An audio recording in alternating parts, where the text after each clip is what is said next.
పక్షులు ఎగురుచూ తమ పిల్లలను కాపాడునట్లు సైన్యములకు అధిపతి యెహోవా యెరూషలేమును కాపాడును.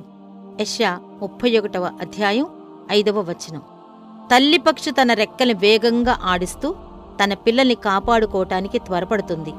పిల్లలకు ఆహారం పెట్టాల్సి వచ్చినా, వాటిని ప్రమాదం నుండి కాపాడవలసి వచ్చినా వేగిర పడుతుంది. కాని ఏ రోడ్డు మీదనో కాలక్షేపం చేస్తూ తన సమయాన్ని వృధా చేసుకోదు.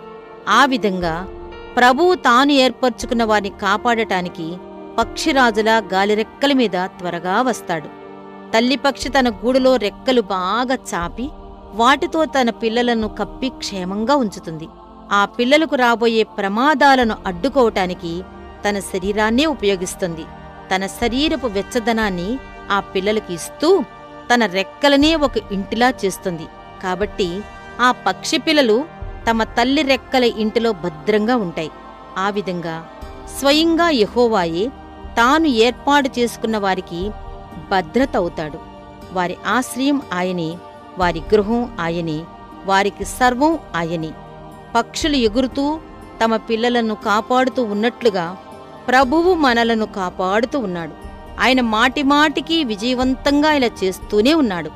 సమస్త దుష్టత్వం నుండి మనం కాపాడబడుతూ భద్రపరచబడుతూ ఉంటాం.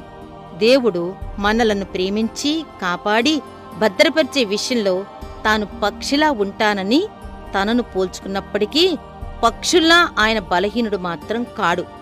ఆయన సైన్యములకు అధిపతి అయిన యెహోవా, సర్వశక్తిమంతుడైన యెహోవా అతివేగంగా వచ్చి ప్రేమతో మనకు సహాయం చేస్తాడు. ఎంతో నిశ్చయంగా మనల్ని కాపాడతాడు. ఈ విషయం మనకు గొప్ప ఆదరణగా ఉండాలి. పక్షి రెక్కల కంటే దేవుని రెక్కలు చాలా బలంగా, మృదువుగా ఉంటాయి. ఇక నుండి శాశ్వత కాలం ఆ రెక్కల కింద మనం ఆశ్రయం పొందుదాం.